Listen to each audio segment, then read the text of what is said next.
For centuries, two great powers have battled for supremacy in Europe, the Habsburgs and the Ottoman Empire. The Habsburg side is personified by Prince Eugene of Savoy, a young nobleman who is prepared to rebel against his own king, Louis XIV of France. You should serve, not me, but God. No, never! As an impoverished prince, he embarks on what will be a brilliant career in the service of the Habsburgs. On the Ottoman side, Gulnush, a favorite in the harem, mother of two sultans, and to the end, a philanthropist and patron of the arts. Two empires that are completely different and yet have much in common.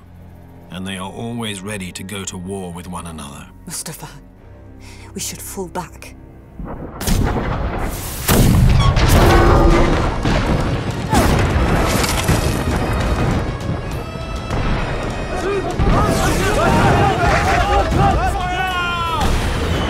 Horrendous bloodbaths take place in which tens of thousands are left dead upon the battlefields.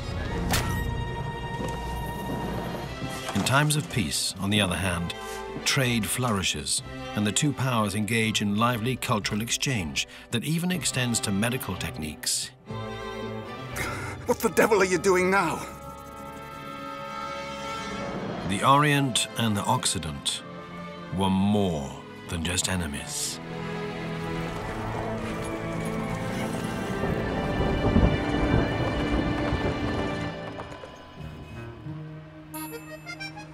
Paris, the focal point of bustling trade routes, the starting point of revolts and revolutions, and the undisputed center of absolutism.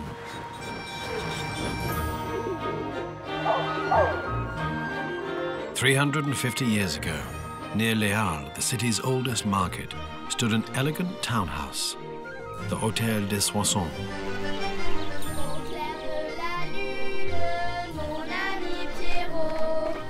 Prête-moi ta plume pour écrire un mot. Ma chandelle est morte, je n'ai plus. Here in the second half of the 17th century, a small neglected young prince grows up as one of 8 children, Eugène de Savoie-Carignan.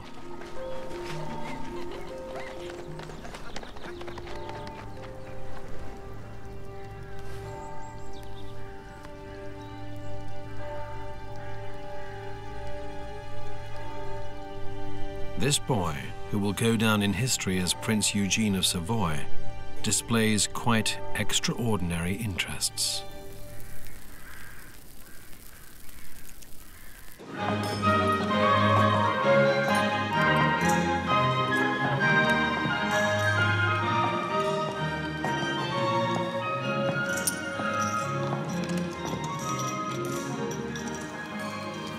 Is it not a scandal? Just a 4-man orchestra when Your Majesty deigns to permit it. But what am I saying? They're not even men. I find it greatly charming of her to arrange for the maestro and her friends to play for us. It is the era of the Sun King Louis XIV. One of his many mistresses is Olympia Mancini, mother of Eugene. She competes relentlessly with other courtesans for the king's favor. The Marquis is well on the way to losing his last shirt. Why don't you do us the honor of joining us in this merry little game? There are games, madame, which are more to my taste. His father away at war, his mother preoccupied by court intrigues. That is the world the little prince grows up in.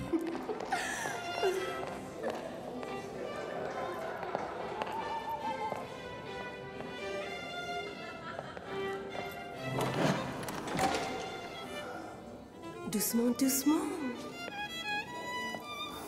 Oh, my little wicked one.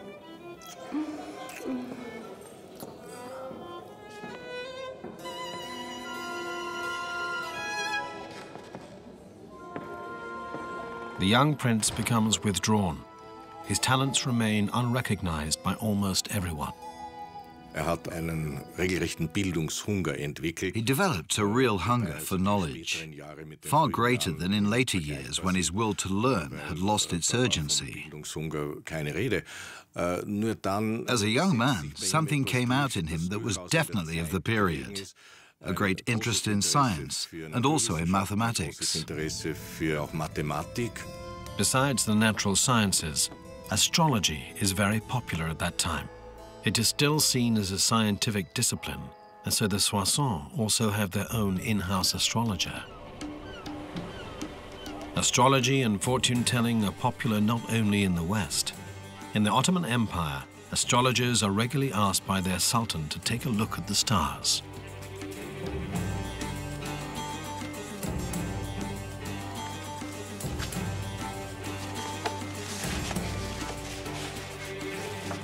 What the fortune tellers read from their charts has an influence on all the areas of life in the Sultan's palace. The stars are even consulted for the best possible time to declare war. It is an influential profession, yet it's also dangerous. One false prediction can cost an astrologer his head. The same goes for a forbidden glimpse into possibly the most secretive place in Constantinople, the harem.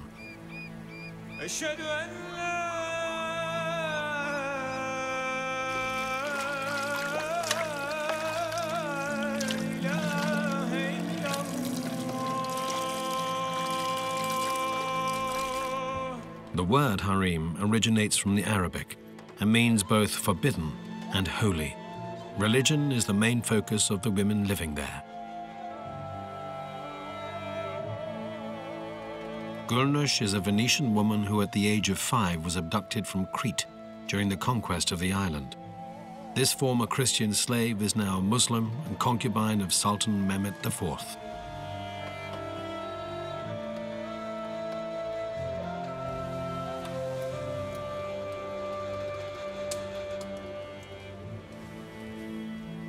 Just like Prince Eugene, she is a foreigner who still has to assert herself.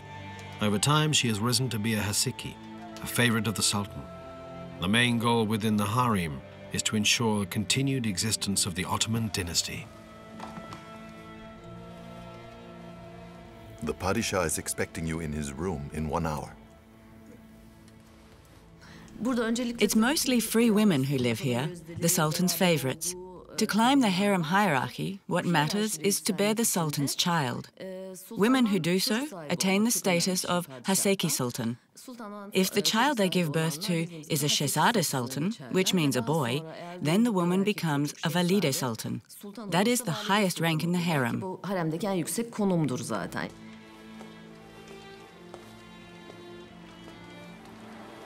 My Sultan? Gülnüş. Sweet like a rose in morning dew. What is that? A commander from Crete once gave it to me. I would like to be able to read this. Then it seems the infidels taught you nothing at all. I was still too young to learn how to read. I only learnt the colors, the sea, and the coast. But perhaps that isn't true either. My memory is too vague. Life in the harem can be compared with a girl's boarding school today. As in a business environment, what counts is to rise within the hierarchy. Whether a woman does so depends on many factors. Her talents, for example, her ability to learn, and above all, her beauty. Competition and rivalry are also the order of the day at the court of Louis XIV. Very nice. Your hand, my dear. And the other one. As for your lifeline, my dear, it is clearly visible on both of your hands. That speaks of great strength and vitality. But it is delicate, like the hair of a newborn child. Take care. Your own health is at risk, and your beauty will pass all too quickly. Olympia's doings revolve around secret ointments, exotic elixirs, and so-called witches' powders. At full moon, apply this ointment to the corner of the eyes, and then you'll see all the crow's feet will disappear. And this powder is truly a miracle cure for varicose veins. And this one here? A secret, ma chère.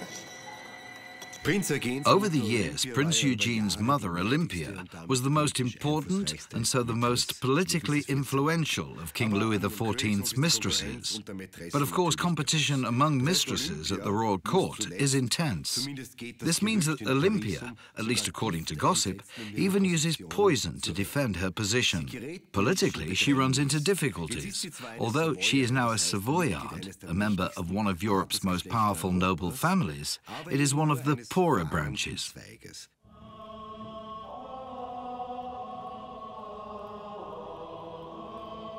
Accedat qui ordinandum est ad tonsuram, Eugen de Savoyen Carignan.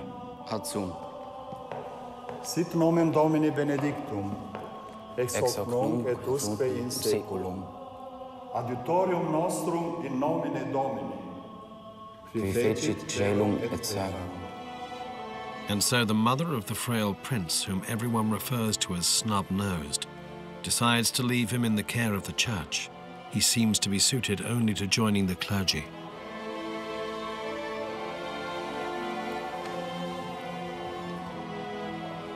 Dominus pars hereditatis mei et calicis mei. The family, of course, live in a town palace in Paris, as befits their station. But financial difficulties mean that it is increasingly neglected, falling apart, derelict, and the mother, Olympia, spends more time at court occupied with intrigues than looking after her own family. As a result, the young princes are mostly unattended and uncared for. Die meiste Zeit unbeaufsichtigt und ziemlich vernachlässigt. 1680, an intrigue at court. Vite, vite! Hurry! The carriage is already in the driveway. Olympia is suspected of having taken part in a series of fatal poisonings, and even accused of seeking to kill the king. The king's henchmen are already on their way. But, madam, what are you looking for? You know, my golden box. The special one. Oh, the special one. So where have you put it, then? I swear, madam, I haven't touched it at all. Yes, nor would I have advised you to. No matter. We have to go. Adieu, my dears. She escapes from Paris in great haste.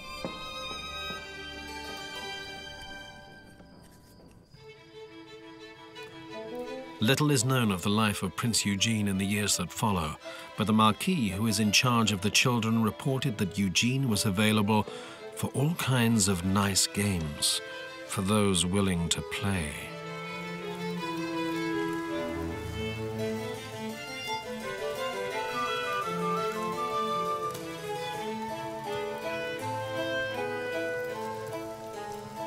Homosexualität im Barock. Officially, homosexuality did not exist at all in the Baroque era. But this didn't mean that it wasn't practiced, especially among young noblemen, and particularly at the Parisian court.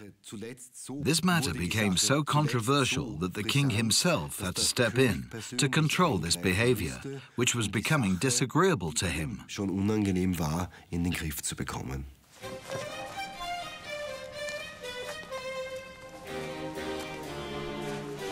In 1683, Eugene decides to take a different path in life. The king is to help him in this.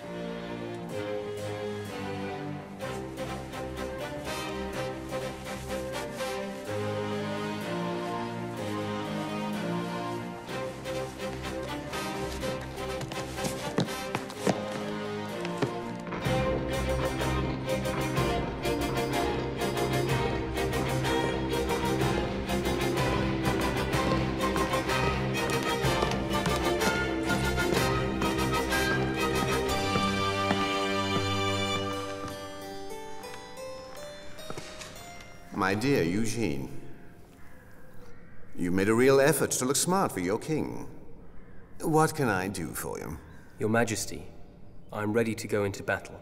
For my fatherland, for you, my king. But surely you know, an abbé does not go to war. At most, he blesses the weapons. The church is not for me. I'm courageous. I shall fight. I don't want a regiment. Just give me a company with 40 men, and I'll surely prove to you what I'm capable of.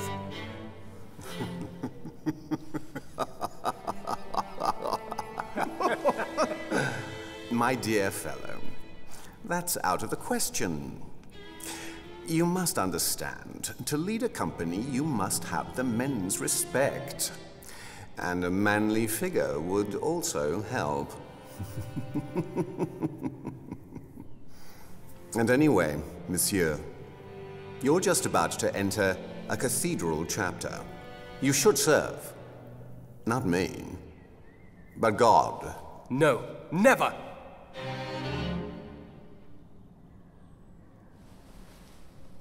Sire?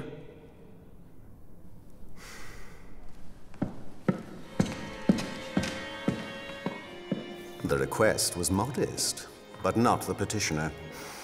For never had anyone presumed to stare at me in so insolent a manner like an angry sparrowhawk.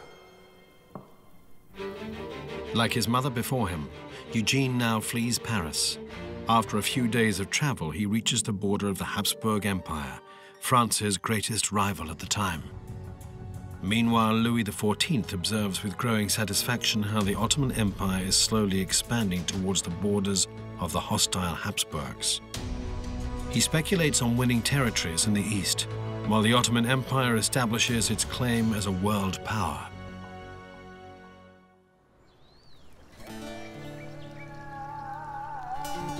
In those days, Sultan Mehmet IV, the father of Gülnuş's sons, is ruling in the Sultan's palace, the Topkapi.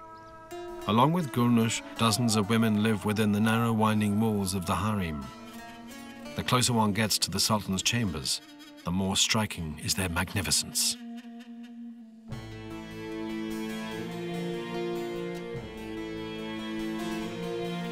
Many eunuchs are responsible for guarding and teaching the women, and also for their financial affairs. The higher a woman's rank, the higher her income.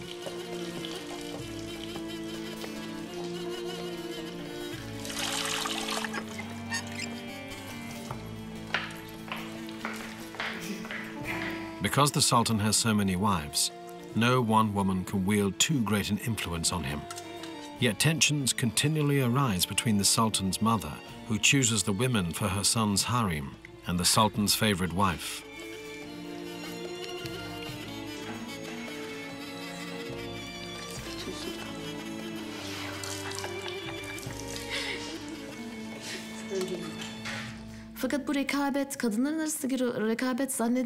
Naturally, there was competition among the women, but unexpectedly, this rivalry did not center on winning the Sultan's favor.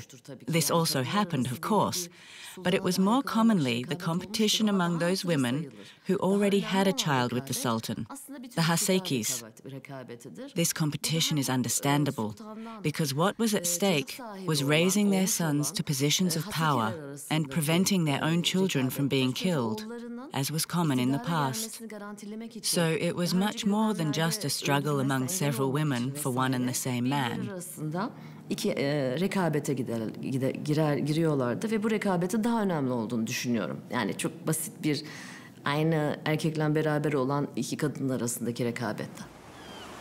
As with the European courts, there are intrigues, power games, and gossip, even from abroad.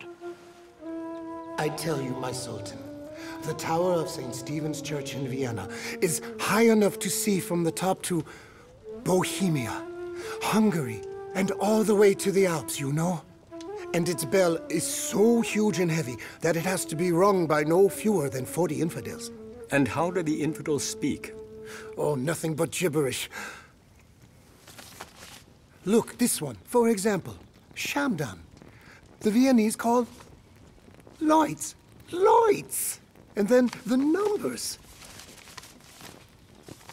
Birch, 1. Eki, 2. Üç, 3. 1, 2, 3. Yes, they can count. But as for religion, you know they cannot get beyond 1. They only allow 1 religion. And even Christians are hunted down ruthlessly, without mercy, if they do not profess the Catholic faith. And what does he look like, the man they call Emperor? Many might almost doubt that Allah really wanted to create a human with him. So ugly is he. His head is like a bottle, tied up at the top like a butternut pumpkin. His forehead flat as a board. But worst of all are his lips. They are swollen like a camel's, and a loaf of bread, and a whole loaf of bread would easily fit into his mouth.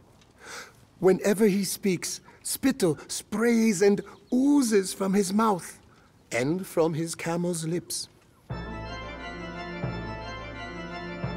But rarely has another city awakened the desires of the Ottomans as much as Vienna, the Golden Apple, capital of the derided emperor.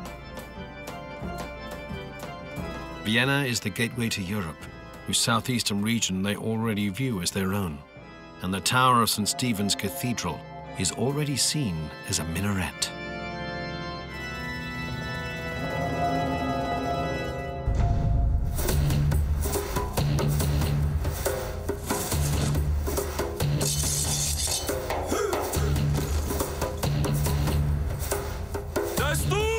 In the spring of 1683, an enormous army starts to move from Adrianopolis towards the Balkans and Central Europe.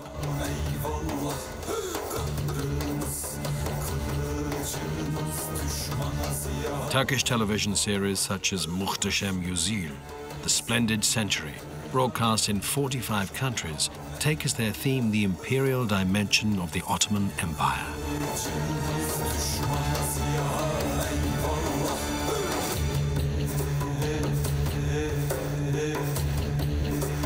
An aspect that's experiencing Renaissance in Turkey today, a memorial site that has been built to commemorate the conquest of 1453 of Istanbul, or rather Byzantine Constantinople, by the Ottomans.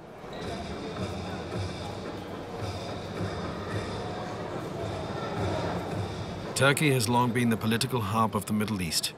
Its self-confidence is demonstrated by its elaborate restagings of these conquests.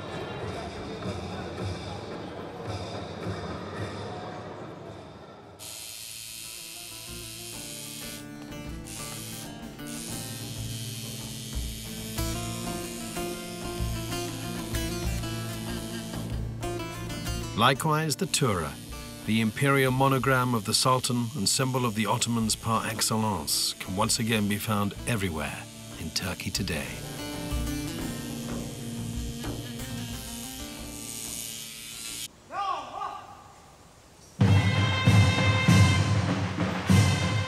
Since the mid-17th century, the traditional military music of the Ottomans has been known as mehter. The horsetails attached to poles symbolize the top military dignitaries. In the spring of 1683, they are brought out to support the battle of Hungarian rebels against the Habsburgs.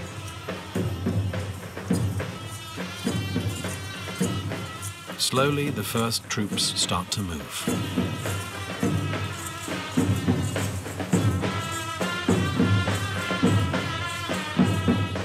You don't start your campaign as 200,000 people or 150,000 people. You start maybe a few dozen thousands, and then it increases. And by the way, of course, you buy your provision on the way. Therefore, it was a very strict rule not to destroy the gardens and the productive areas of the peasants on the way in order to keep your strategical provisional sources. That's when, at the end, of course, you reach there, you only had to take your cannons. But by the time the entourage has crossed into enemy territory, their restraint has already vanished. the Tatars are particularly feared. They form the vanguard of the Ottoman army, robbing and plundering, leaving behind a trail of destruction.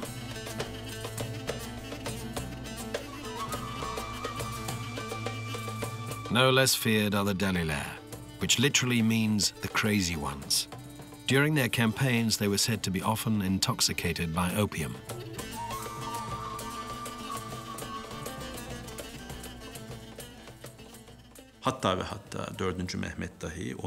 The fact is that Mehmet IV was not informed about where the campaign was heading. As one contemporary report puts it, we knew that the campaign would lead into Hungarian territory and to the Komorom fortress at the confluence of the Danube and the Var rivers. If I had known that Kara Mustafa had selected Vienna as the target, I would never have given my approval. From this, we can deduce that Kara Mustafa forged these plans with his immediate circle, but did not devise them well.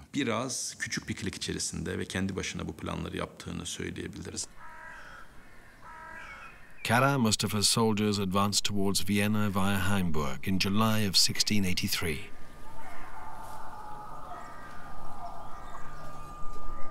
Most of the town's inhabitants try to flee through the Fisherman's Gate towards the Danube. They blunder into a deadly trap. Heavily armed Tatars await them from outside the gate. No fewer than 8,000 people are slaughtered here.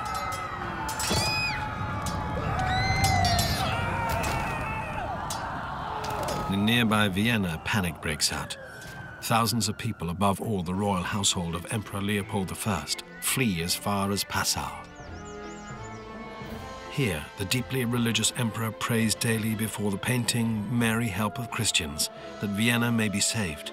Later, Leopold gives a Viennese church and its surrounding district the name Maria Hilf. Where are the troops of our... The emperor has temporarily found shelter in the bishop's residence at Passau. Here, the frail young prince arrives on August the 14th, 1683.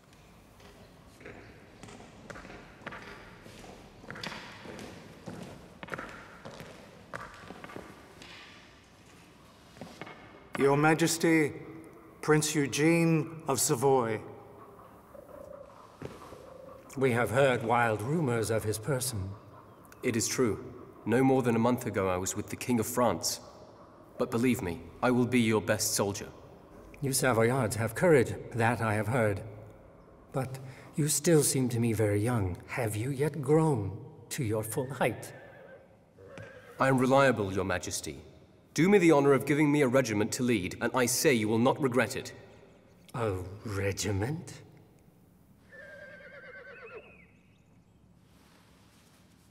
The regiments have all been given to loyal combatants, but you are most welcome as a volunteer.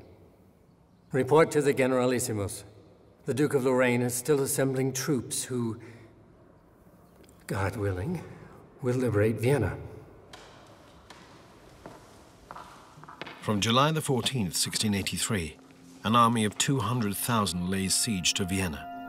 In a massive camp of about 25,000 tents, Kara Mustafa has some 100,000 armed men under his command. He gives the order to open fire. St. Stephen's Cathedral is damaged by heavy Ottoman cannon fire.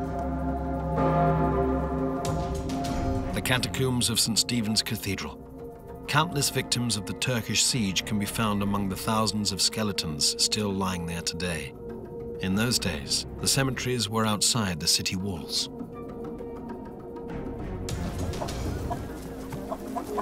The attack on Vienna takes place mostly underground. Miners and fighting troops tunnel towards the city. Digging like moles, they draw near the bastions, some which are up to 12 meters high.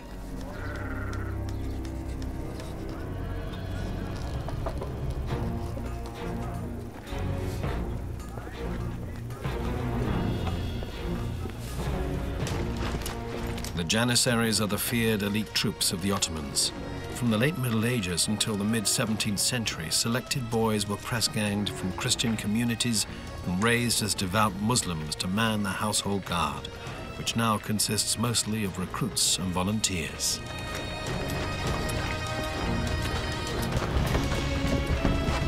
Once the miners blow a hole in the city wall, the the Janissaries, under the command of Kara Mustafa, penetrate the imperial capital.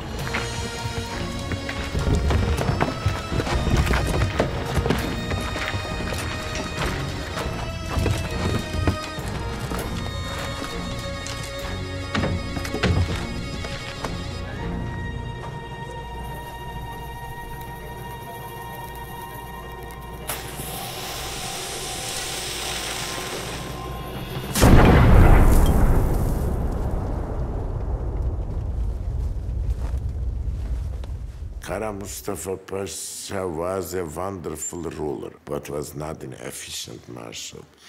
That we can understand from his strategical mistakes. The one is, for example, he has sieged the so-called Belagerung of Vienna, and where he leaves, for example, Kahlenberg out of his influence, and never had any good information about it. That's Jan Sobieski and the Polish division. The Kahlenberg, the Hermannskogel, and the Sophienalpe.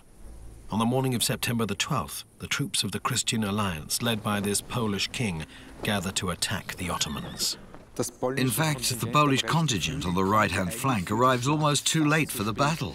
For a long time, there is little fighting on this side, while a bloody conflict unfolds in the center and on the left flank.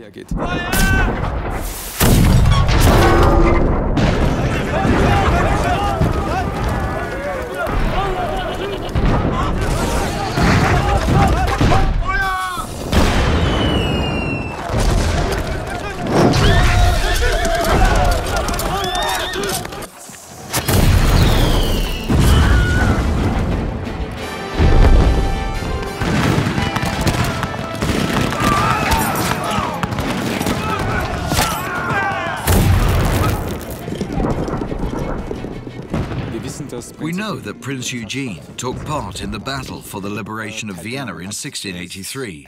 Many noblemen involved in this battle did not go into combat, but spent their time in the entourage of the commander-in-chief. Prince Eugene was different from the other noblemen. His first battle was a veritable baptism of fire.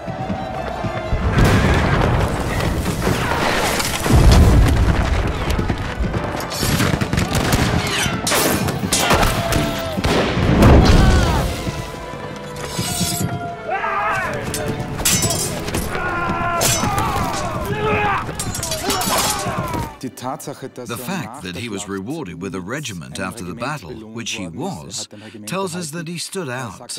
He must have been noticed by the commander-in-chief and the most important generals. Otherwise, he wouldn't have been given a regiment. In the late afternoon, the Christian Alliance is finally victorious and liberates Vienna. More than 10,000 men are left dead upon the battlefield.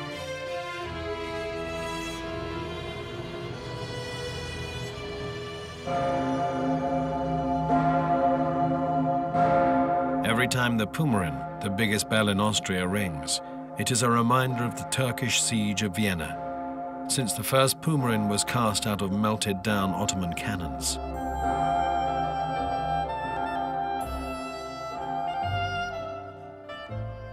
Legend has it that the Viennese believed the sacks of coffee to be camel feed, and so they burnt them. Apparently their love of coffee was first aroused by the aroma of the roasting beans.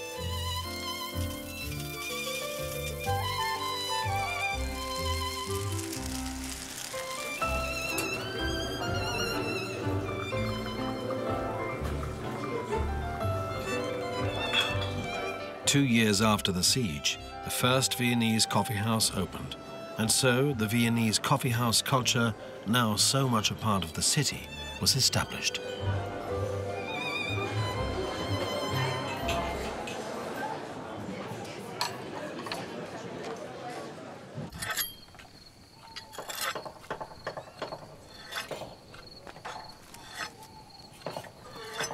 Thanks to his accomplishments in the Battle of Vienna, Prince Eugene receives his regimental commission. He takes over the regiment of the Savoy Dragoons, which is in a pitiful state.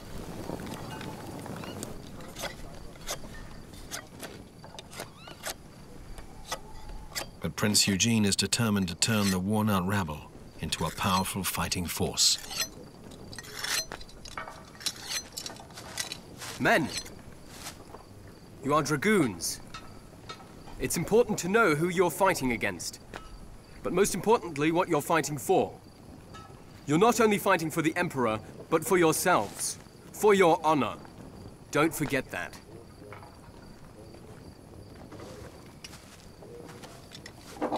There were the classic ownerships of regiments, so certain functions and positions were for sale.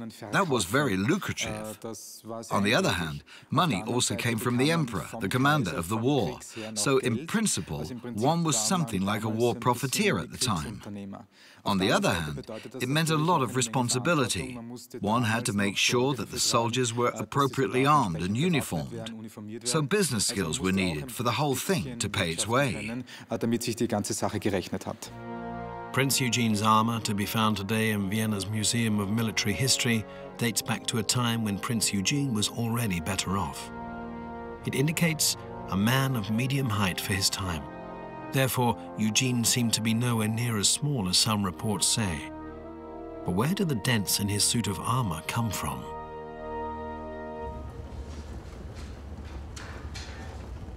In Molln, Upper Austria, suits of armor are still made over an open fire. 80 of these handmade masterpieces are currently being crafted by the blacksmith for the Swiss Guards in the Vatican.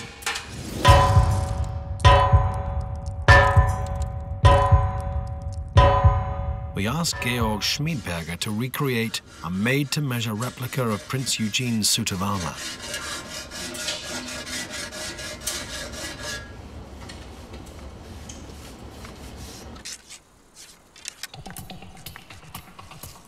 Will the breastplate be able to withstand a musket ball? Experts from the Universalmuseum Joanneum and the Austrian Armed Forces put it to the test.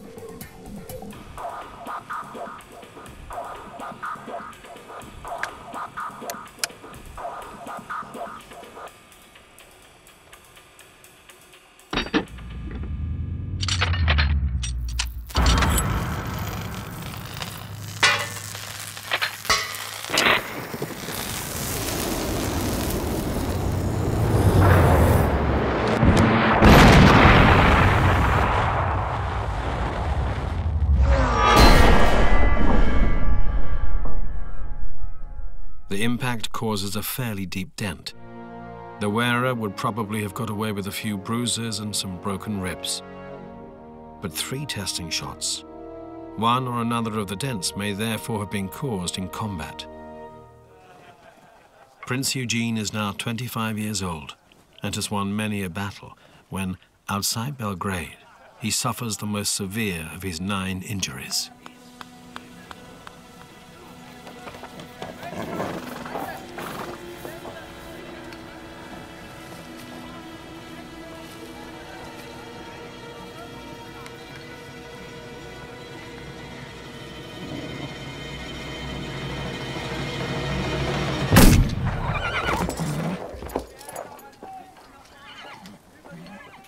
Eugene is brought back to Vienna.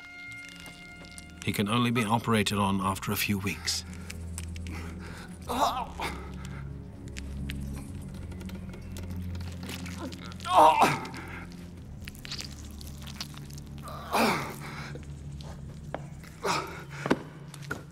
You got it? Yeah. Even the strip of paper is still on it. Your wound is badly infected. It needs a thorough cleaning.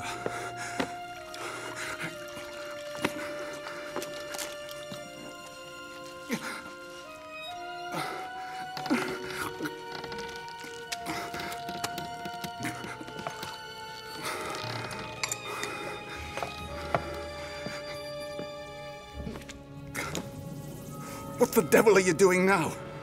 That, Your Grace, is the best wound closure there is. I let these creatures go hungry for a while, so they'll bite both parts of skin together properly. At that time, wounds were sometimes not stitched, but held together by ants. This method can be compared to modern-day wound closure clips and is the result of a cultural transfer. It was invented by the Ottoman doctors.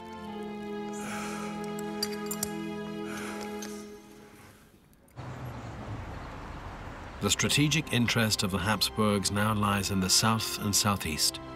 So Prince Eugene fights alongside Charles of Lorraine in the conquest of today's Budapest. For 150 years, it had been in Ottoman hands.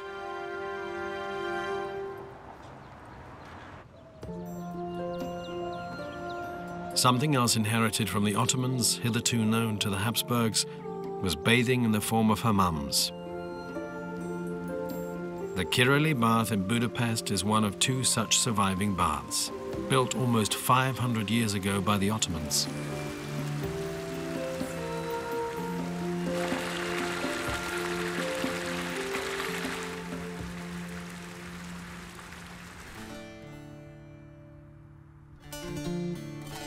Back to the Ottoman Empire, where the bathing culture has its roots.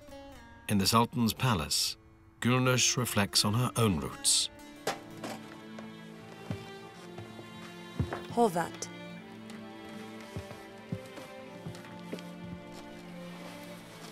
You can read, can't you? Yes, Velida. How long have you been here? Some 30 years. You come from Hungary. Kidnapped, weren't you?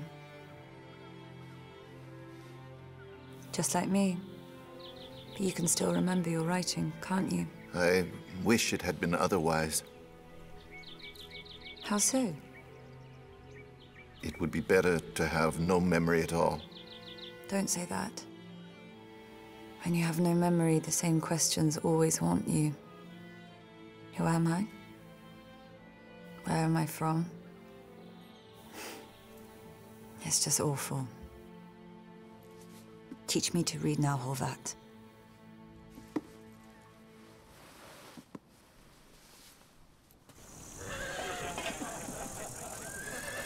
Prince Eugene has inflicted many defeats in battle upon the Ottoman Empire. This has an impact on domestic politics. Your Grace, a letter from Victor Emmanuel, the Duke of Savoy. Read it out to me. My esteemed cousin, today we received the message that in far-off Constantinople, the Sultan has been deposed by his most trusted intimates. It's said that this disgrace is due to the military failures of the Ottomans, for which you, my dear cousin, seem to be mainly responsible.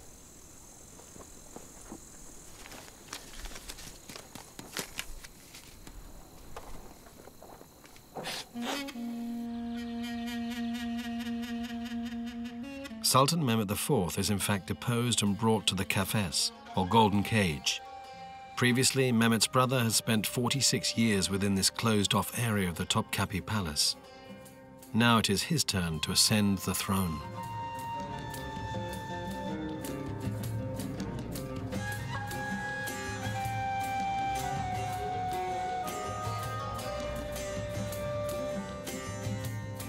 Before the introduction of the Golden Cage, a much more brutal rule was enforced: fratricide. For 200 years, as soon as the new Sultan ascended the throne, his brothers, regardless of age, were killed.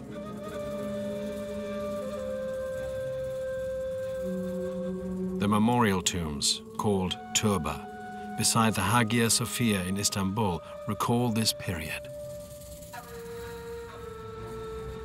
Up to a certain period, the Ottoman princes were sent to the provinces to learn the skills of governing there.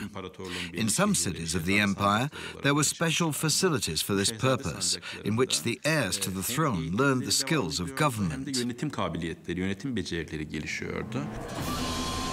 Allah, Yüce Sultanımızın saltanatını daim eyle.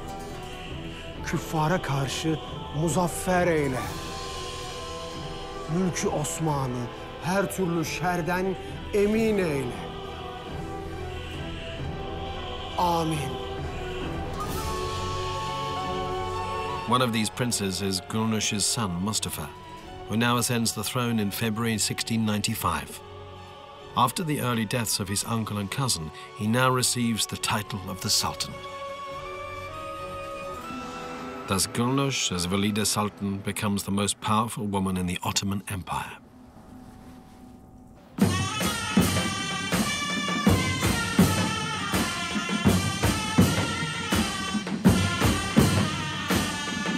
Mustafa II does not hesitate to follow in his father's footsteps. He not only commands marches to military music, but plunges into a war to expand the power of his empire in Europe. The Ottomans have reconquered Belgrade.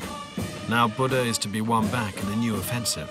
Not only the Sultan goes to the campaign, but also his mother, Gulnush.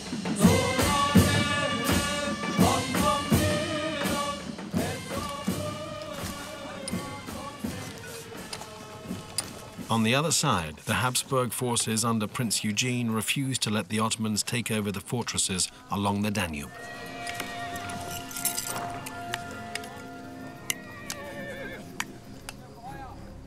If we look at the military at the time, we find tactics that are very, very linear in their form.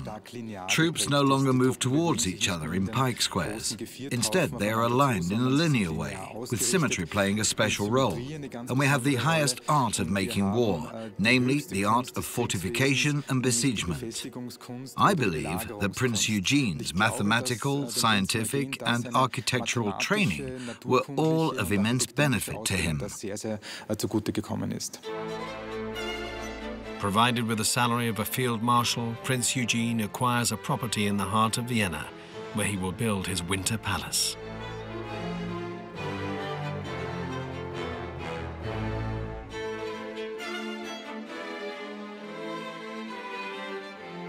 Now, Prince Eugene is part of the inner circle of the imperial generals, and he sets out to show off his newly acquired status.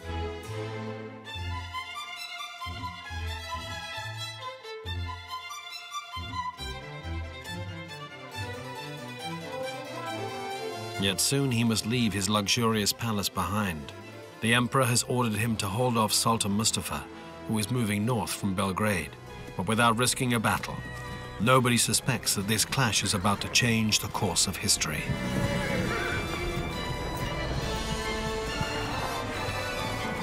For the first time, Prince Eugene is commander-in-chief. He yearns to prove himself, but the emperor has forced a humbling waiting game on him. If nonetheless he seeks confrontation with the enemy, he risks losing everything.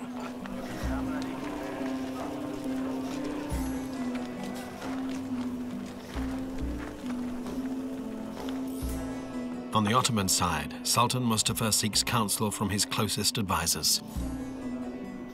And what do the stars tell us? Sultan, Saturn and Jupiter have come together in one constellation. This very night Mars will come and join them too, which we believe will bring with it dangerous consequences as well. We know that from this conjunction a terrible slaughter will follow, which will scorch all goodness like the heat does the seed. Mustafa, we should fall back. What is the will of Allah, Effendi? My Sultan, it is Allah's will that you be put to the test. If it be your destiny, you may win great glory, or you may suffer destruction.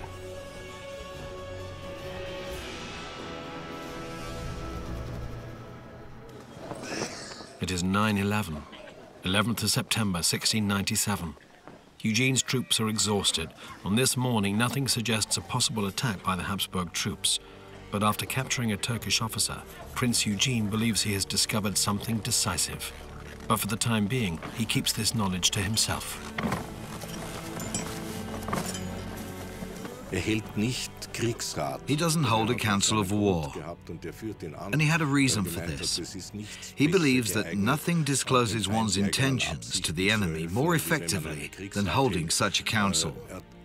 He simply knew what had been discussed, naturally under the greatest secrecy, would be known to the enemy hours later, or days later at best.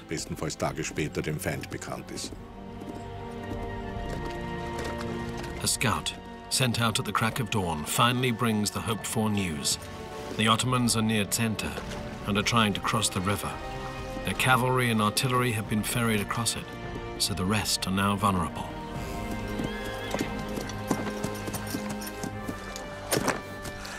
Your Grace, it's just as the captured Turk told us. The Sultan has already crossed the Tisza. Thank you.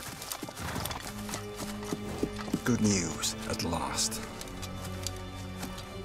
Your Grace, a dispatch from the Emperor. I don't wish to see it now. It could disturb our consideration somewhat. Your Grace, I implore you. An attack's out of the question. The men are all weakened. Marsh fever is raging. A retreat by the Ottomans is what the Emperor wishes for. But Prince Eugene senses the chance to make history. He makes a momentous decision. Once again, Prince Eugene is prepared to risk everything, regardless of possible losses. I've told him, but he never listens to me. Get everyone ready to march. We'll surprise the Turks at the River Tisza. Your Grace, we're almost a whole day's march away, and it's past midday. We'll put the infantry up with the cavalry. Each horse will be ridden by 2 fully armed men and go as fast as it can. And the heavy artillery? We'll leave it behind. In only 1 hour, we can be at the Tisza. You heard the order? 2 men on each horse. Move!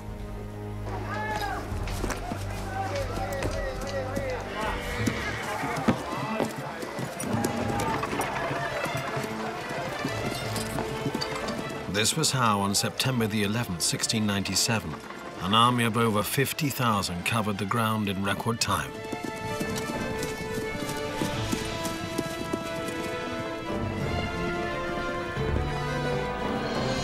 On arrival at Center, the Habsburg army faces a scene of chaos. The Sultan and the Ottoman cavalry are already over the Tisza, and the artillery and baggage train are being ferried across. Almost 100,000 men in all. They are superior to us in numbers. Not if we drive them into the river. En avant!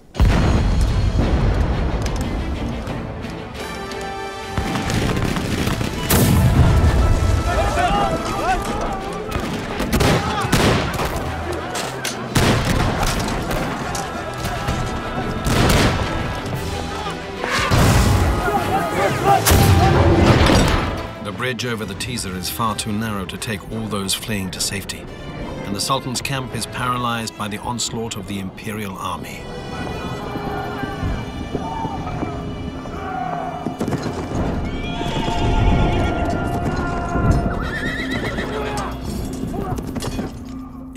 As I see it, Prince Eugene's great gift as a military commander was his ability to read a battle, and most importantly, to recognize the moment when a battle has reached its critical point. When a battle is raging, there's a deafening roar of guns firing and men shouting, and you can see very little. At the critical moment, however, Prince Eugene knew what to do. Now it's time to bring up the reserves. Now it's time to put my last soldiers into the firing line. And if he has no soldiers left, then he goes into battle himself.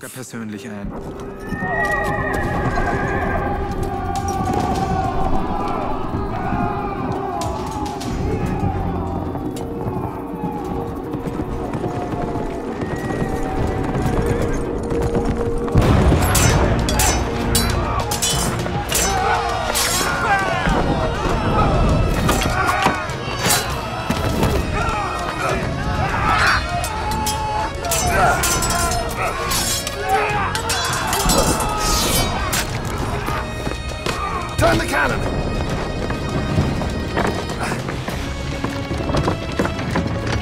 That's it!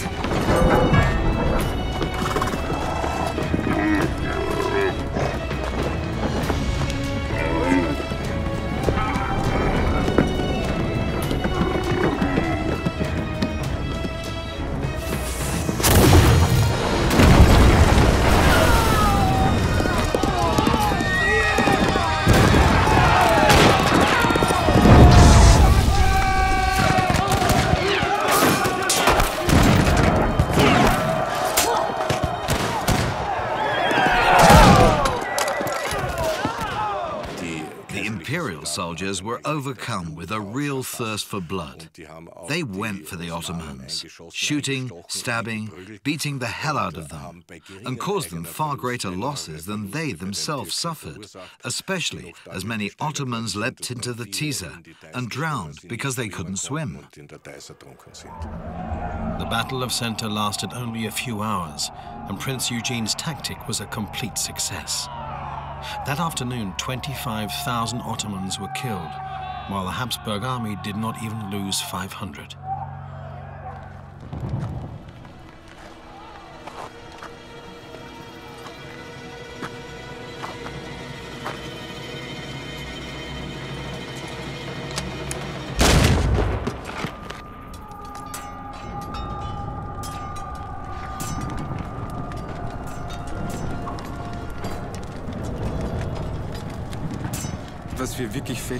What is clearly noticeable is the total insensitivity of the commanders to the human losses, even on their own side.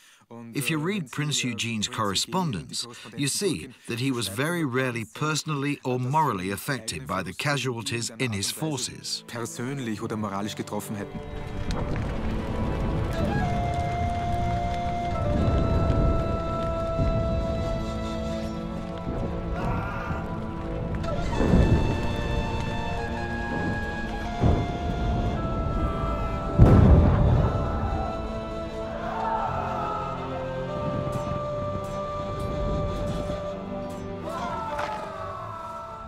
War was certainly waged more brutally against the Ottomans than against any other enemies, because the customary practice of taking prisoners and incorporating them into one's own forces didn't work with the Turks, who as a rule had a strong national consciousness and were also fanatical fighters.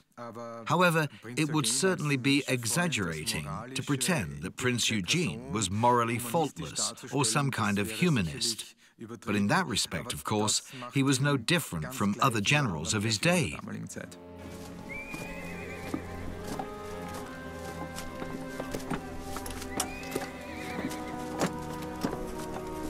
Back to the camp. The defeated center is annihilating and puts an end to Ottoman expansion. In Europe, Prince Eugene's victory secures his reputation as a military commander of genius. The seal of Sultan Mustafa II captured at Center can still be seen at the Museum of Military History in Vienna. Prince Eugene reported to the emperor that after the battle, serious explosions had destroyed the greater part of the booty, including the Sultan's war chests. Whether by chance or not, the following years see Prince Eugene making massive investments. Immediately after Center, he pays off all his debts and has 2 further wings built onto his winter palace.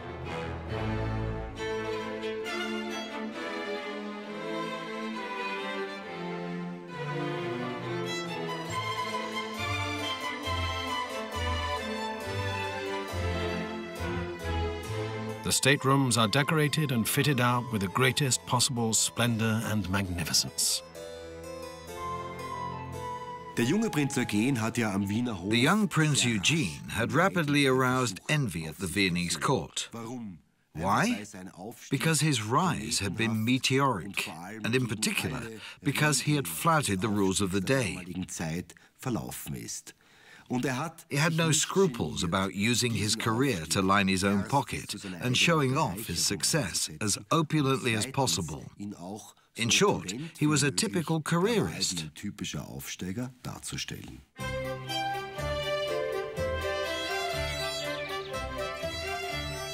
In addition, Prince Eugene purchases a plot outside the walls of Vienna, where he will build the Grand Summer Palace, later known as the Belvedere.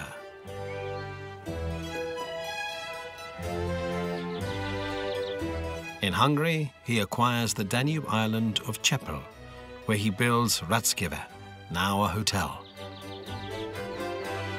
It is the first of his palaces to be built by the architect Lucas from Hildebrandt, whom Prince Eugene summoned from Italy for the commission. From now on, all his main building projects will be entrusted to Maestro Gianluca, as the prince calls him.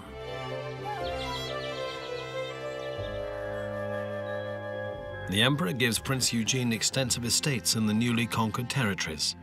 At the southern Hungarian village of Mohacs, for example, where there had been an important battle in 1526.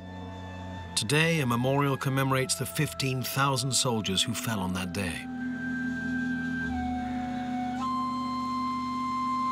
Prince Eugene has a valuation done on the land, which the emperor has assured him would be worth 80,000 guilders. When the valuation yields an estimate of 64,000, the hard-headed businessman Prince Eugene demands that the emperor make up the shortfall. Prince Eugene was one of the best and cleverest moneymen of his time. As such, he was an exception at the court of Vienna, which was constantly in debt and unable to pay the costs of the wars and the court household.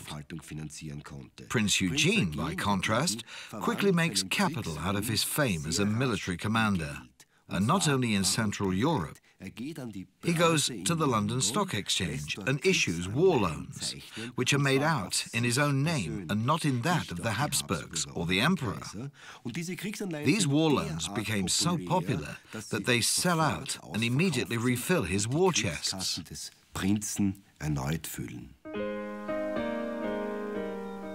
The emperor is unable to come up with the sum Eugene has demanded, but pays him in kind by giving him further estates in Hungary.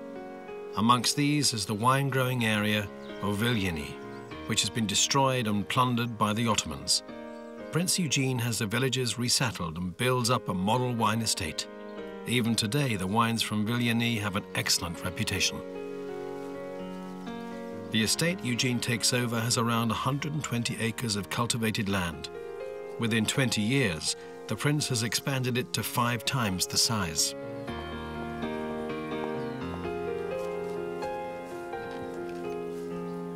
Viljany still produces some of Hungary's best wines and is also known as the Bordeaux of the East. Its special feature is that ever since Prince Eugene's time, it has combined the best of both Western European and Balkan winemaking.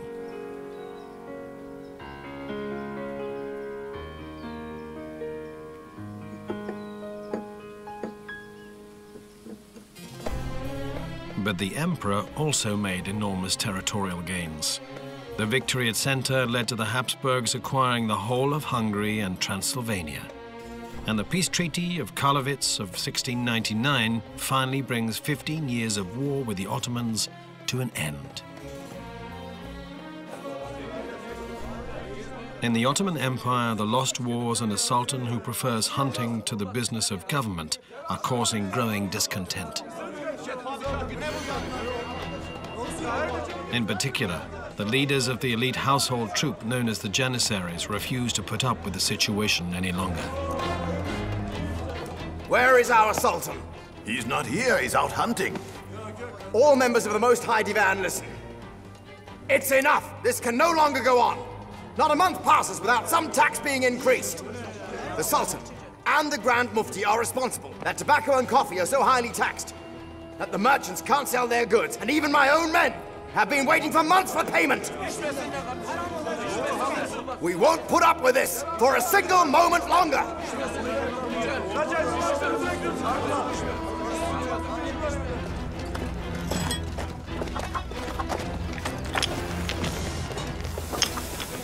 Stoked up by the agitators, popular outrage rises to extreme levels. The cauldron around which the Janissaries gather for their meals is a powerful symbol for the elite fighters, reminding them of the time where the Turkic tribes were still nomads. This is where the new recruits pronounce their oath of loyalty and where discussions take place. On important issues, feelings run high. And what about our pay, which is already months overdue? There's no sign of it. We won't stand for it any longer. We've waited long enough! Let the weapons speak! When the cauldrons are overturned, the viziers and the sultan know that they cannot escape the rage of their elite corps.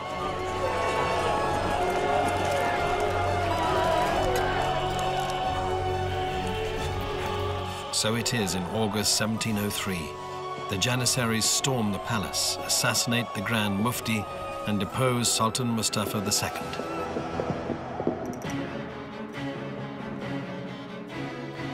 Nor does the peace last long in Europe. When in 1700 the Habsburg King of Spain, Charles II, dies without direct issue, both the Austrian Habsburgs and the French Bourbons lay claim to the throne. The result is the War of the Spanish Succession, a conflagration that spreads all over Europe and lasts 14 years, the First World War of the modern age.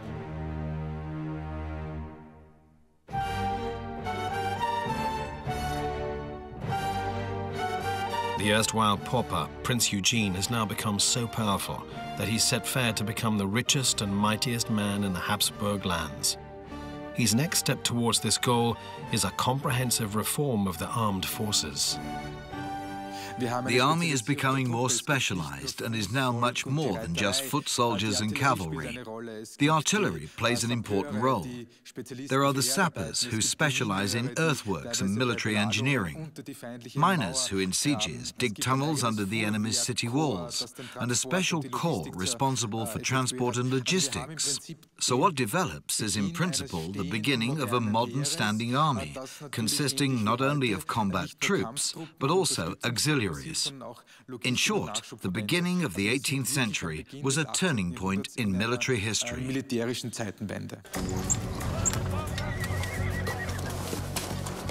Prince Eugene begins by unifying the army's weaponry. Until then, the colonel-in-chief of each regiment had decided what arms his men should carry. The fact that Eugene is now also a minister of state enables him to raise money and buy modern weapons.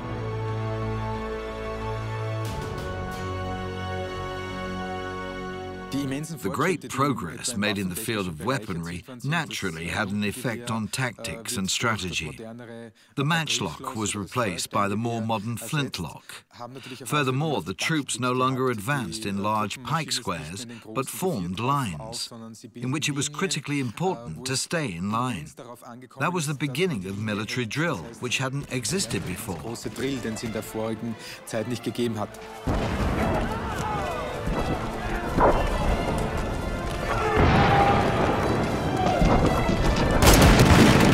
Prince Eugene is now sent to fight the French in northern Italy.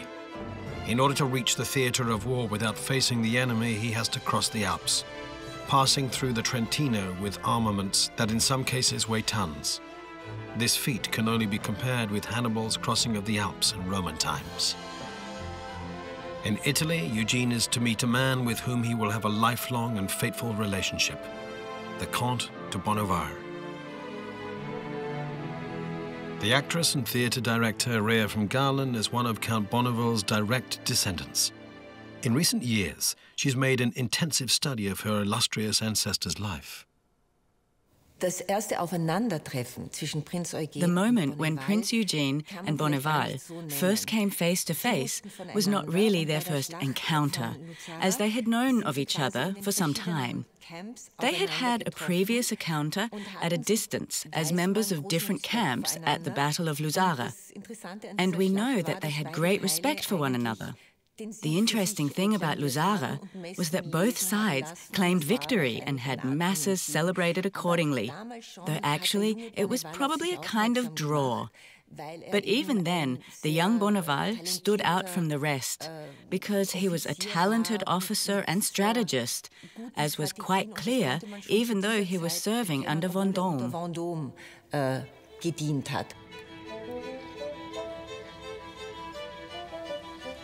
After serious disagreements with the French generals, Bonneval defects to the enemy. Prince Eugene can make good use of him in his army. He not only has high regard for his gifts, but also has other reasons for liking his young compatriot. I'm not really sure, but it shows off your broad shoulders so particularly well. Do you think so? Mm-hmm. But my hips... Your hips are quite formidable, but... the waistcoat is too large. I will ask my tailor to alter it for you.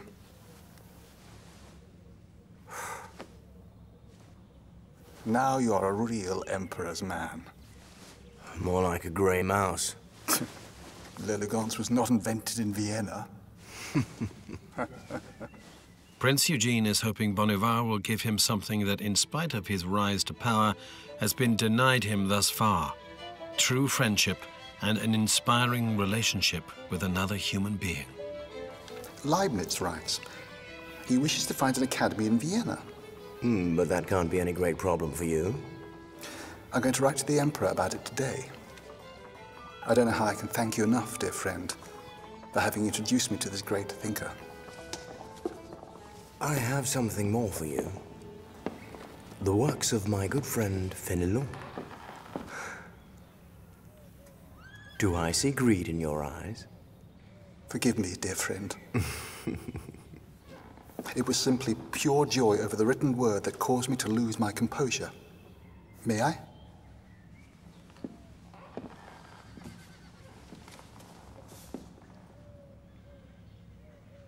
Prince Eugene did not just cultivate intensive contacts with philosophers and other great minds of his time. He also set great store by fine art and by commissioning the best artists to work for him in Vienna. To this end, he not only paid large sums of money, but also used diplomatic means to bring works of art to Vienna, sometimes from the remotest parts of the world.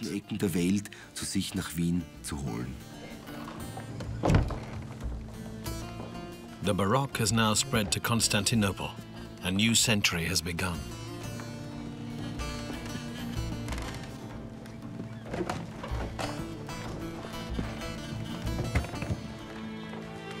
Gulnush has lived through a number of turbulent decades. Misrule on the part of its sultans has plunged the Ottoman Empire into a serious economic crisis. The Janissaries demand the head of the Sultan, Gulnush's son, Mustafa.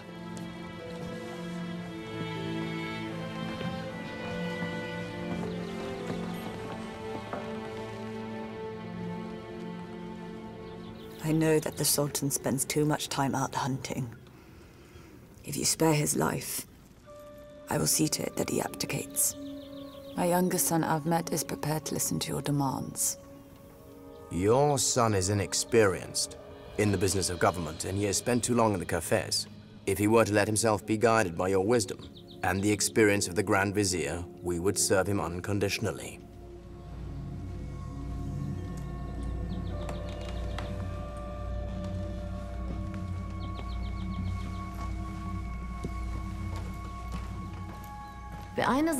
Women taking part in ruling was the result of various factors. One was the acquisition of power in the palace by the families of the Grand Viziers. This happened when the Sultan was too young to guide the fortunes of the land, that is, to deal with political and military matters. In this case, the Grand Vizier ruled together with the Sultan's mother. But this form of regency ended in the 17th century. Gulnush played a major part in bringing about the cultural heyday that the Ottoman Empire enjoyed under her son, Ahmed III. Handwritten books are, of course, wonderful, but they only reach a very small number of people. Books have been printed in Europe for almost 250 years now. Look what masterpieces they have created. And as a result, their holy book has become widely known. They are now even able to print books in Arabic script. We have to keep pace with them. Ibrahim Mutaferrike, a Transylvanian who converted to Islam, is a key figure in this development. He supplies the Ottomans with the technical knowledge for putting ancient manuscripts into print. He obtains an audience with Prince Eugene, who by this time has the largest library in Europe. In times of peace, the prince is happy to pass on his knowledge to an Ottoman delegation. My library is divided up into 3 groups. Each group has its own color. Red for history and literature, blue for theology and justice, and yellow for the natural sciences. May Allah grant that even just one of my stories may appear in such a book. Inshallah. Gentlemen, please.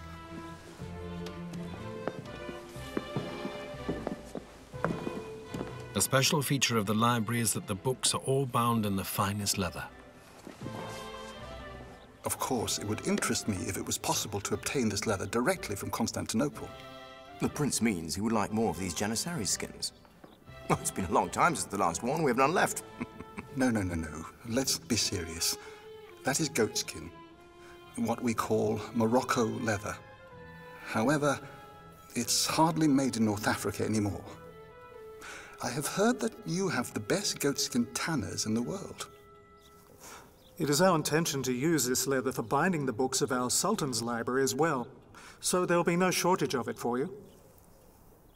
The prince certainly needs large quantities of leather. With the help of Bonneval, who is well connected with great thinkers such as Voltaire, Leibniz and Montesquieu, Prince Eugene succeeds in bringing his library up to 15,000 volumes. It now forms the heart of the Austrian National Library.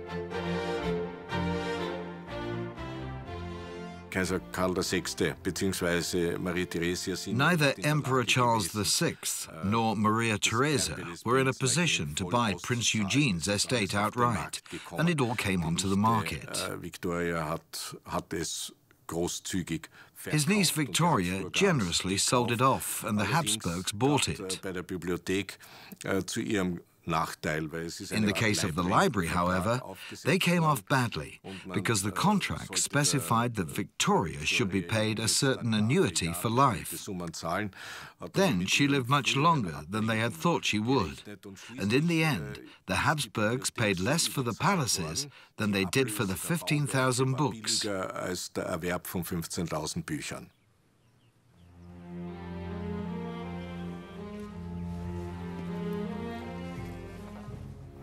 These are the books that I've brought from the library of Prince Eugene.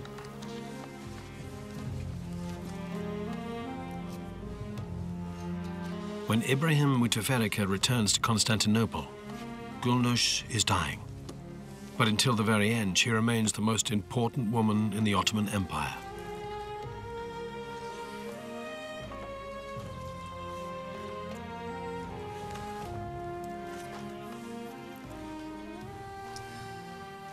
So this is a book that belonged to that cruel man. It is good to see that even he feels love for beautiful things. Sometimes one compensates for the ugliness of life with the beauties of eternity. In 1715, Gulnush passes away. During her lifetime, Gulnush had a mosque built to match the Yeni Jami, the new mosque on the European side of Constantinople. But her mosque, the mosque of the new Sultan's mother, or Yeni Valide Jami, is situated in Üsküdar on the Anatolian side of the city. Neither mosque bears the name of its creator. This seems to reflect the fate of the great Ottoman women of this period. However influential they were during their lives, their names did not survive in the collective memory of their land, or even on the city plans.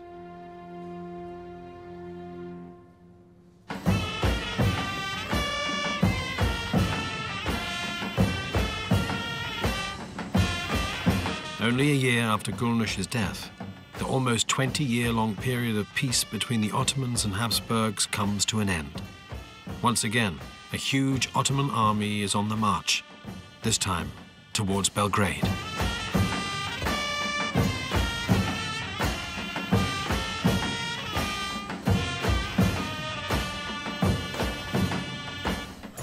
Near the fortress of Petrovaradin in present-day Serbia, Prince Eugene once again succeeds in driving the Ottomans back. Allegedly by tricking them, it is said that he had his horses shod back to front.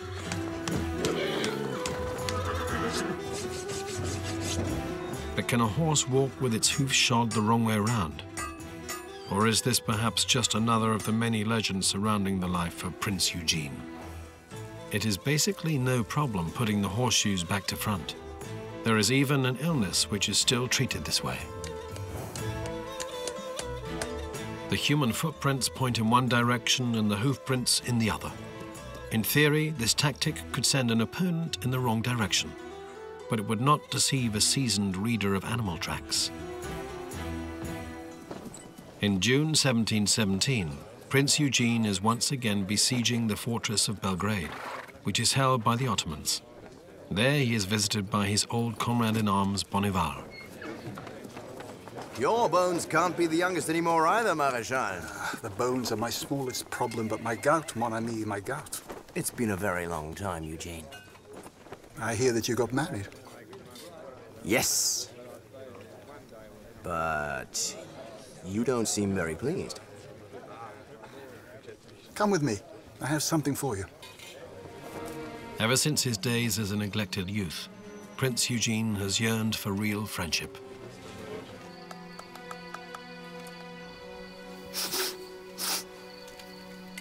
What is it? Emeralds?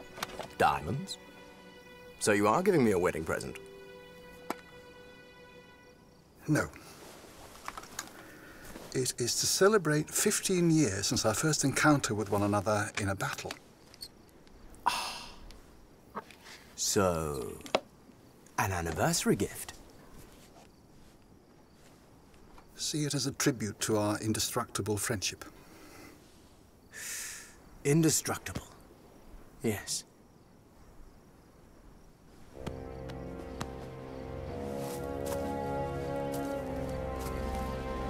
Prince Eugene has besieged Belgrade for 2 months, bringing off a number of tactical masterstrokes. Then the Ottoman army arrives to relieve the fortress.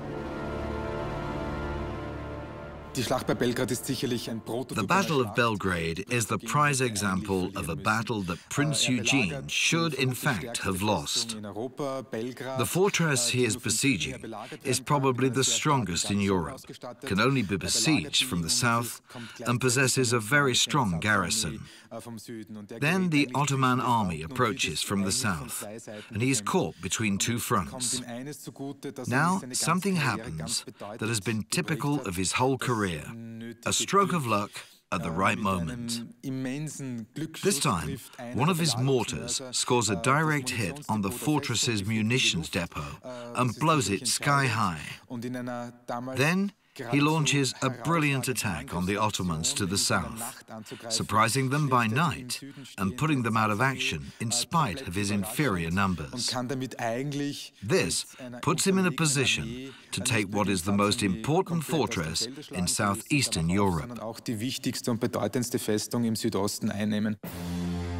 the Treaty of Passarowitz, the Habsburgs gain the Banat, Little Wallachia, and further territories in northern Serbia. Thanks to Prince Eugene, the Habsburg territories have now reached their greatest ever extent.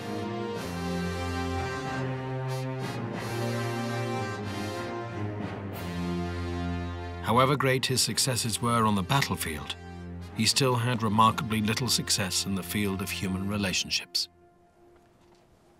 Yours is bigger than mine. Are you jealous of me? I wonder, what have I gained from all my honors? I risked life and limb for this. What do you expect? That you finally do something for me. Have I done nothing for you? Didn't I promote you to the rank of general after you'd come to me as an outcast? Haven't I showered you with gifts? Forgive me, but I'm not a harlot. And 10 years have passed since you made me a general. Others have received high offices, and I have not. Though God knows I've done more than them. So what do you want? I want the governorship of Sicily. Sicily. And I will ensure you a lifelong supply of oranges and lemons. That is quite impossible, dear friend. I have already promised the governorship to Count Vallis. You've done what? I can't give it to you. You're a foreigner to the House of Habsburg. With all due respect, and what are you? Then at least give me Osijek. No. I'm sending you as a commander of artillery to the Netherlands. There you'll be deputy to Prie. It is a very well-endowed position. Prie? But Prie is your deputy in the Netherlands. You're making me a deputy to your deputy. Prie is a very capable man. Everybody knows what a corrupt swine he is. Enough. I cannot do more for you than that. You will soon receive the order when you have to present yourself there.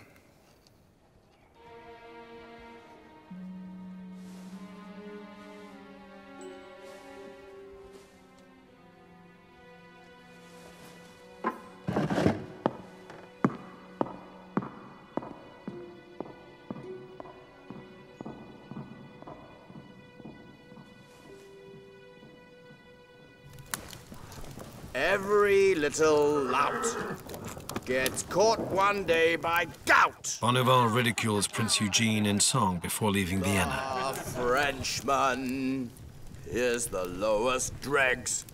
He even wanted Ossiek. He dreams of being honored, but doesn't have sufficient bread. Drink, brother, drink your ale. In Vienna, honor is for sale. Drink, brother, drink your ale. In Vienna, honor is for sale.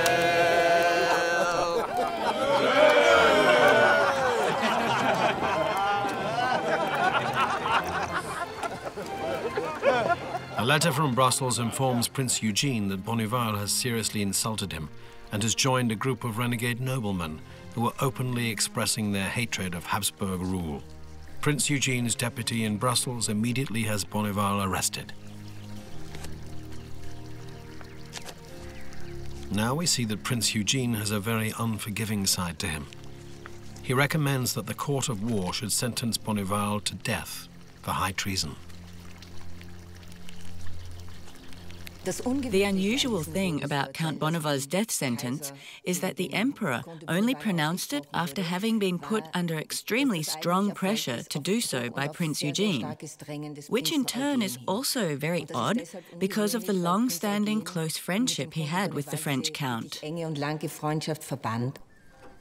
may have been a woman behind this ruthlessness. A certain Countess Eleonore from Bathiene had long resented Bonneval's influence.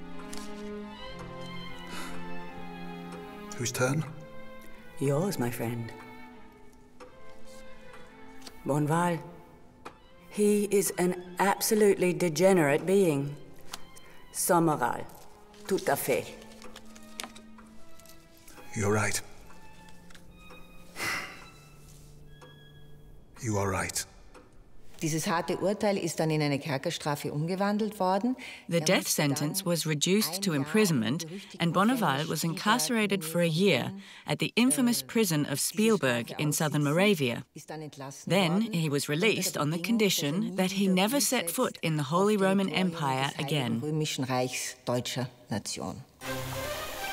It was around this time that Prince Eugene's magnificent garden palace was completed, in a record time of only 3 years.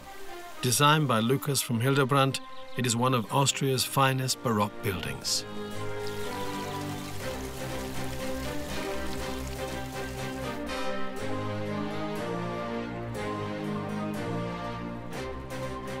Eugene is at the height of his power. He is Imperial Field Marshal, President of the Imperial Court of War, and Governor both of Milan and the Austrian Netherlands.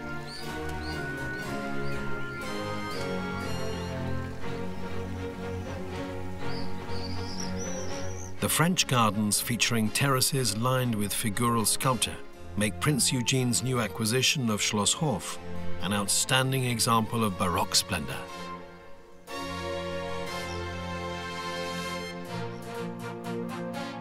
The festivities are also truly Baroque. To the horror of his guests, Prince Eugene allows a tame lion from his menagerie to roam around freely at banquets. Intoxicating festivities are no longer a part of Count Bonneval's life. After his release from prison, he heads for Constantinople, the capital of the Habsburgs' arch-enemy. With hardly any financial means, he makes it to Sarajevo, where for strategic reasons, he converts to Islam. After Bonneval had converted, the Sultan summoned him to Constantinople and even provided him with a house. There, Bonneval wrote a memorandum for the Sultan, principally containing his ideas for the modernization of the Ottoman army.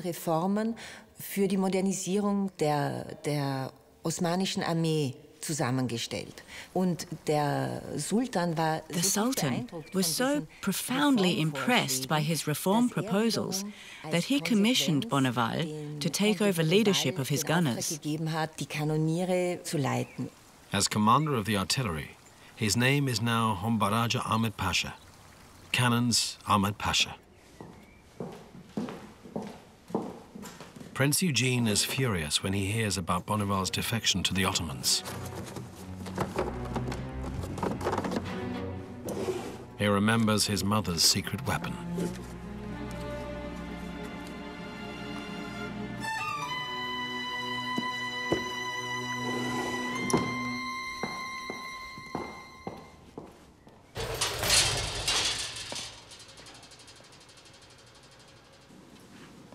The House, Court and State Archive in Vienna, where parts of the prince's correspondence are preserved. Amongst these papers is Eugene's request to the emperor to have Bonneval poisoned in Constantinople as a traitor. Das Interessante an diesem geplanten und versuchten Anschlag war, the interesting thing about the attempted murder is that once again, it was apparently at Prince Eugene's insistence that the emperor signed an order that instructed the ambassador in Constantinople to have Bonneval assassinated. It even says precisely what poison was to be used, namely diamond powder, as was apparently common at the time. What is interesting for me is seeing the emperor's signature under the assassination order. Des Kaisers unter diesem Attentatsbefehl. The attempt on Bonneval's life fails, and the Count enters a dervish monastery as a member of the Mevlevi order, which is well known for having an especially tolerant worldview.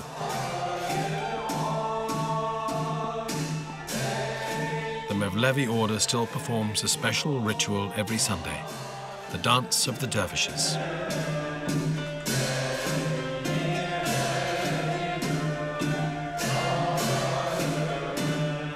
In the whirling prayer, the members of the Sufi Brotherhood gradually enter a trance-like state.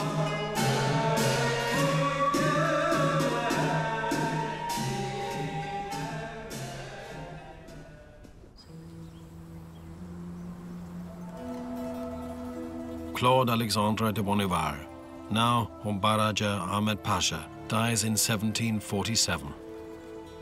His grave is at the cemetery of the Mevlevi order in the heart of Istanbul.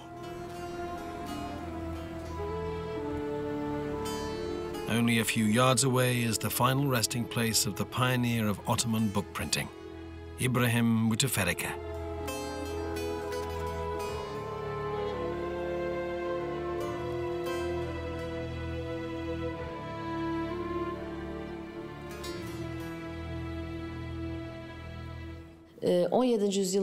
At the end of the 17th century, the Ottoman Empire entered a period of political and economic decline. Periods of decline are always extremely interesting because the demise of the old makes room for new developments. The time in which Gulnush Valide Sultan lived was just such a period. The only surviving buildings commissioned by Amatullah Rabia Gulnush, to give her full name, are a mosque and a fountain in Istanbul. In her lifetime, however, she was an important figure on account of her cultural open-mindedness and her charitable activities.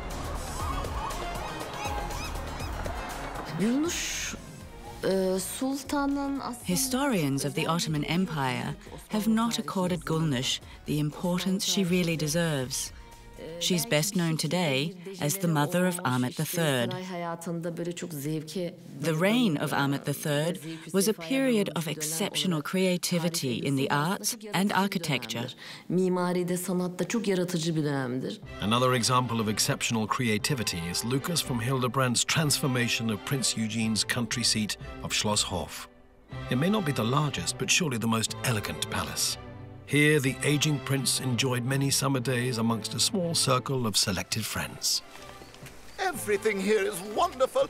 Everything is in harmony. This conjunction of Mars and Jupiter not only means constant happiness, but also an irrepressible, unyielding will and triumphs on all levels. And then Jupiter in the 12th house, standing for the love of the good and beautiful, the love of art. But Mars in opposition to Uranus not only shows your determination, but also your cold-bloodedness and brutality. But But I see no sign of Venus. You are a Mars without a Venus, Your Grace. And Pluto in the 6th house, I see a lot of darkness. I see an old age of loneliness, sadness, and pain. Pain. Enough. You are dismissed.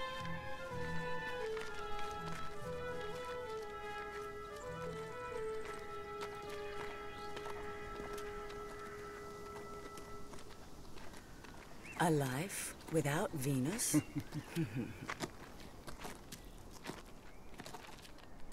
I hate astrology. Oh.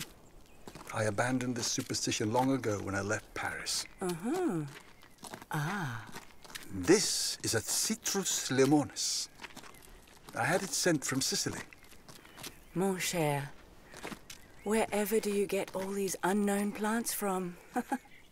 Oh, my child. I have agents in every port in Europe.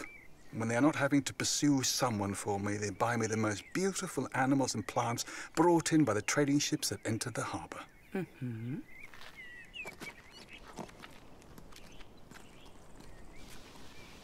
Here, Maestro Gianluca has really surpassed himself. The terraces go down almost as far as the river. 1, 2, 3, 4, 5, 6, 7. One more than the Emperor.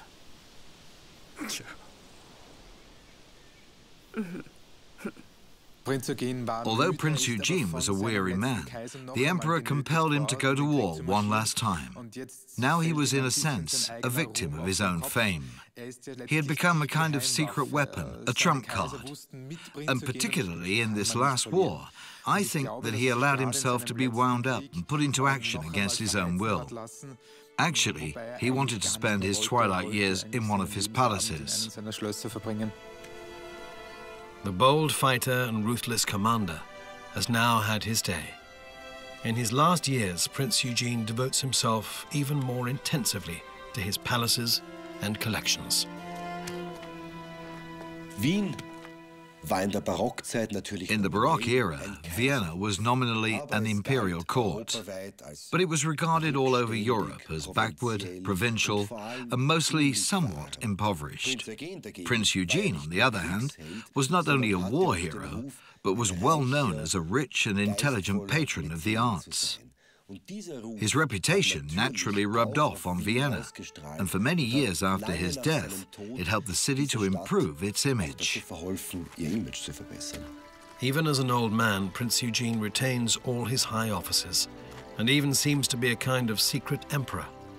He, a foreigner, has expanded the Habsburg territories to their greatest ever extent, and has at the same time commissioned architectural treasures of monumental grandeur.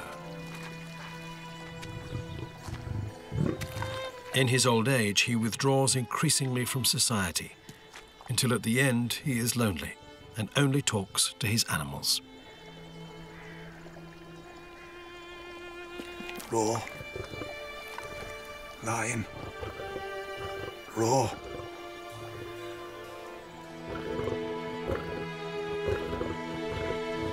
Roar!